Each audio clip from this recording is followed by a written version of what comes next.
नमस्कार, मैं सुधा सक्सेना।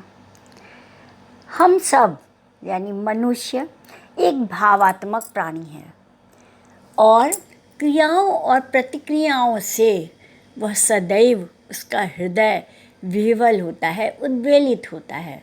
जब सुख मिलता है तो वह खुशी से उछल पड़ता है और दुख मिलने पर आँखों से उसके पानी गिरने लगता है, जिसे हम आंसू कहते हैं।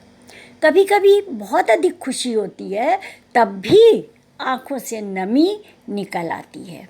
आइए आज आंसू पर ही कुछ चर्चा करते हैं। वॉल्टेयर के अनुसार आंसू दुख की मूक भाषा है। जब भी हमारे भीतर पीड़ा असहनीय हो जाती है तो उसकी प्रतिक्रिया में हमारी आँखों से अश्रु बहने लगते हैं। तब मन का दुख रूपी विकार आँखों के माध्यम से फूट पड़ता है। अश्रुओं का हमारे मनोभाव से सीधा संबंध है। कभी खुशी में तो कभी दुख में अनायास ही हमारे नेत्रों से अश्रु छलक जाते हैं। कभी कभी हमारे अंदर पीड़ा का उद्भव दूसरों के कष्ट को देखकर भी होता है। रांगे राघव ने तो कहा है कि जो दूसरों के लिए रोते हैं उनके अश्रु भी हीरों की चमक को हरा देते हैं। अर्थात कि अश्रु एक बहुत ही उत्कृष्ट भावनाओं के द्योतक हैं। मानव एक सामाजिक प्राणी है जो कि संवेदनाओं से ओतप्रोत रहता है।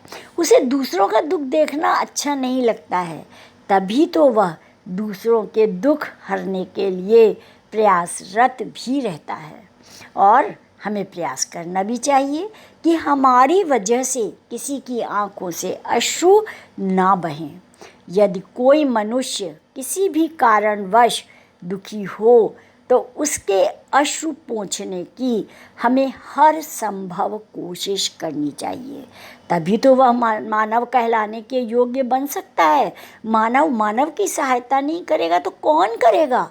हमें एक दूसरे की भावनाओं को समझना चाहिए।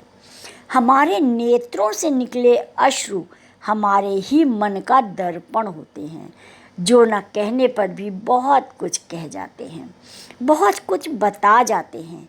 महात्मा गांधी ने यथार्थ ही कहा था कि मेरी एक प्रबल कामना है कि मैं कम से कम एक आँख का आंसू पोंछ सकूं। आंसुओं के सकारात्मक पहलू भी बताए जाते हैं। भावनात्मक आंसू अवसाद, उदासी एवं क्रोध को समाप्त करते हैं।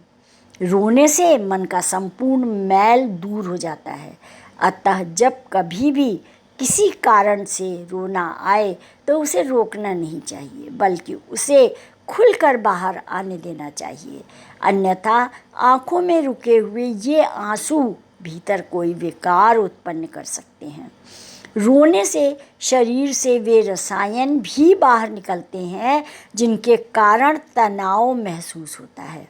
शरीर से इन रसायनों के बाहर निकलते ही दिल थोड़ा हल्का और शांत महसूस हो जाता है। अगर हम सब गौर करें तो आंसू भावनात्मक रूप से तो प्रकट होते हैं, मतलब भावनाओं को तो व्यक्त करते ही हैं। उसकी एक वैज्ञानिक पद्धति, वैज्ञानिक प्रक्रिया भी है कि शरीर पे जब कभी भी तनाव पड़ता है या भावनाओं का दबाव पड़ता है तो आंसू निकल करके हमारे शरीर के विकारों को बाहर कर देते हैं और हमारा शरीर सामान्य रूप से हो जाता है, नॉर्मल हो जाता है, रिलैक्स हो जाता है। इसलिए कभी भी अपने आंसू रोकना नहीं चाहिए। और आप सब ने अनुभव करा होगा कि किसी की प्रियजन की मृत्यु पर अगर कोई नहीं रोता है तो उसे रुलाया जाता है ताकि उसका दुख बाहर आ सके, क्योंकि अंदर ही अंदर घुटने से अनेक प्रकार के विकार पैदा हो जाते हैं।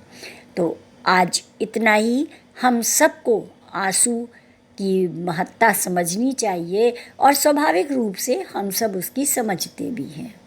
आप सब ने मेरे चैनल को लाइक और सब्सक्राइब किया है, उसके लिए आप सबका अतिशय धन्यवाद।